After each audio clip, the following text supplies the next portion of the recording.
Hello friend, কেমন আছো তোমরা সবাই? আশা করছি খুব ভালো আছো, আমিও ভালো আছি। তো দেখো, আজকে সকাল সকাল চলে এলাম তোমাদের কাছ থেকে আরও একটা নতুন রেসিপি নিয়ে।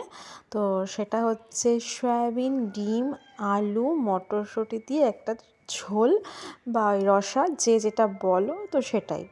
ডিম তো অনেকেই খাও, কিন্তু ডিম আমার মতো করে সয়াবিন, আলু, মটরশুঁটি দিয়ে কে কে খাও বা কে কে রেসিপিটা জানো, অবশ্যই আমাকে কমেন্ট করে জানাতে পারো। তো চলো শুরু করা যায়। তো প্রথমেই দেখতে পাচ্ছ আমি মানে সয়াবিনগুলোকে সিদ্ধ করে নিয়েছি। সয়াবিনগুলো সিদ্ধ করে মানে একটুখানি গরম জলে ভিজিয়ে রেখেছি।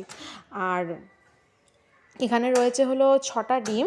তো ডিমটা আমি সিদ্ধতে বসিয়ে দেবো। তো ডিম সিদ্ধ করার সময় তোমরা যারা নতুন রাঁধুনি, আমিও নতুন, আমিও যে পুরনো তা না, নতুন রাঁধুনি, তারা ডিমে একটু না নুন দিয়ে নেবে, তাহলে বেশ ডিমটা ভালো সিদ্ধ হয়, ডিমটা ছাড়াতে সুবিধা হয়। তো দেখো, এখানে আমি ডিম সিদ্ধ হয়ে গেছে। তারপর কড়াই বসিয়ে দিয়েছি, আর কড়াইতে খুব অল্প পরিমাণ তেল দেবো।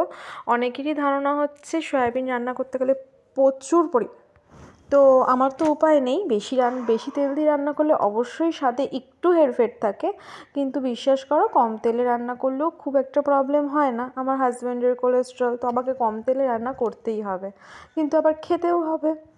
তো তাই দেখো, আমি অল্প করে তেল দিলাম, তেলের মধ্যে নুন আর একটু হলুদ দিয়ে ডিমগুলোকে হালকা করে ভেজে নেব।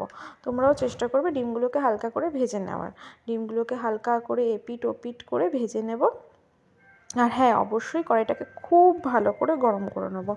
ডিমটা ভাজা হয়ে গেলে ডিমটা তুলে রাখবো। তাতেই যে তেলটুকু রয়েছে, দেখো খুব বেশি তেল নেই, সেই তেলের মধ্যে আমি প্রথমে দিয়ে দেবো হচ্ছে পেঁয়াজ কুচি।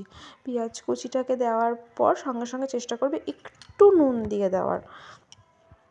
পেঁয়াজ কুচিতে একটু নুন দিলে পেঁয়াজটা নরম হয়ে জল বেরিয়ে যায়, তো তাতে তোমাদের অসুবিধা হয় না।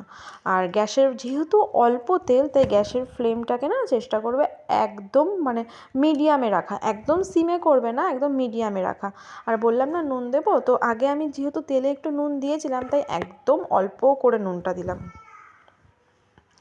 তো গ্যাসের ফ্লেমটাকেও কমিয়ে রেখেছি। তো পেঁয়াজটা একটু মজে আসলে তারপর আমি অ্যাড করব হচ্ছে মশলা। এই মশলাটা আছে হচ্ছে পেঁয়াজ, রসুন, আদা, কাঁচা লঙ্কা আর হচ্ছে একটু হলুদ, সব একসঙ্গে করে বাটা আছে। তো এটাকে দিয়ে দিলাম, আর দিয়ে দিলাম কিছু গুঁড়ো মশলা, জিরের গুঁড়ো, হলুদ আর শুকনো লঙ্কা গুঁড়ো। তো দিয়ে ভালো করে এবার কষিয়ে নিতে হবে। আর হ্যাঁ, একটু জল দিয়ে দিয়ে কষাতে হবে, যেহেতু বেশি তেল না, বেশি তেল হলে কি হয়, মশলাটা ঠিক মানে জল ছাড়াও কষানো যায়, কিন্তু যেহেতু অল্প তেল, তাই একটু জল দিয়ে দিয়ে বারে বারে কষাতে হবে। আর দিয়ে দিলাম হচ্ছে এখানে মটরশুঁটি আর আলু। আলুগুলো না নতুন আলু বলে আমি আর মানে ছাড়াইনি, খোসা ছাড়াইনি, খোসা সমেত দিয়েছি, অসুবিধা হয় না খেতে। তো আবার একটু জল দিয়ে দিলাম, জল দিয়ে ভালো করে, দেখতেই পাচ্ছ আমি কষাচ্ছি, ভালো করে যখন কষানো হয়ে যাবে, এবার সেই সিদ্ধ সয়াবিনগুলো, যেগুলো আমি চিপে একদম জল বের করে নিয়েছি, সেই সয়াবিনগুলো দিয়ে আবার খুব ভালো করে কষিয়ে নিতে হবে। আর বিশ্বাস করো, এই কষানোর সময় গন্ধটা খুব সুন্দর বেরোচ্ছিলো, স্মেলটা খুব সুন্দর বেরোচ্ছিলো। কেউ বুঝতেই পারবে না তুমি এরা মাংস রান্না করছো না সয়াবিন রান্না করছো। এমনিতেই সবাই সয়াবিনকে হাড় ছাড়া মাংসই বলে, আমরা তো বলি, কে কে বলো অবশ্যই কমেন্ট করে জানাতে পারো। তো দেখতেই পাচ্ছ, তোমাদের সঙ্গে কথা বলতে বলতে অনেকক্ষণ হলো যে আমি সয়াবিনটাকে খুব ভালো করে কষিয়ে নিচ্ছি। সয়াবিনটা কষানো হয়ে গেলে আমি এখানে একটু বেশি করেই জল দেবো, কেননা সয়াবিন কিন্তু অনেকটা জল টেনে নেয়। তো আমি এখানে প্রায় 5 মিনিটেরও বেশি হচ্ছে জল মানে সয়াবিন, আলু আর মটরশুঁটিটাকে কষিয়েছি।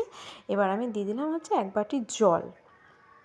জল দিয়ে এবার আমি ঢেকে দেবো, যে সিদ্ধ হওয়া পর্যন্ত, মানে সয়াবিন তো সিদ্ধ হতে হবে, আলু আর মটরশুঁটি।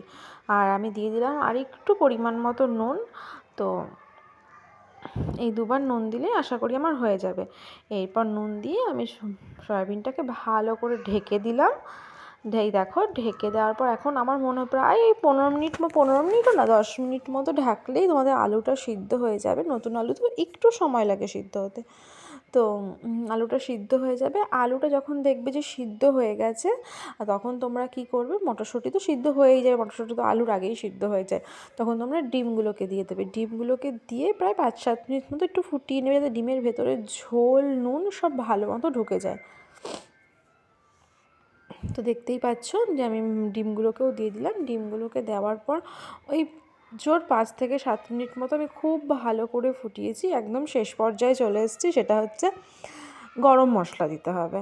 এই গরম মশলাটা আমার হোমমেড গরম মশলা। তোমরা যদি কেউ জানতে চাও আমাকে কমেন্ট করতে পারো, তো আমি বলতে পারি যে কী হবে। খুব সুন্দর গরম মশলাটার গন্ধ হয়, দোকানের গরম মশলার থেকে অনেক ভালো। তো দেখো এবার আমি গরম মশলা দিয়ে দিলাম। আমার রান্না প্রায় শেষের পথে, প্রায় না, পুরোপুরি শেষ। এই গরম মশলা দিয়ে আর ফোটাবো না, আর এইটুকুনি ঝোল আমি রাখবো, কারণ আমি দুপুরে রুটি দিয়ে খাবো এটা। রুটির সঙ্গে তো একটু ঝোল লাগেই। তোমরা যারা ভাত দিয়ে খাবে বা যারা শুকনো শুকনো পছন্দ করো, তারা আরও কম ঝোল রেখে এটাকে আরও শুকনো শুকনো করতে পারো। তো হয়ে গেল আমার ডিম সয়াবিন আলু মটরশুঁটির ঝোল। গ্যাসও বন্ধ করে দিলাম। তো টাটা। কেমন লাগলো অবশ্যই কমেন্ট করবে, ভালো লাগলে লাইক করবে একটা, আর যদি খুব ভালো লাগে তাহলে সবার সঙ্গে শেয়ার করে দেবে। টাটা।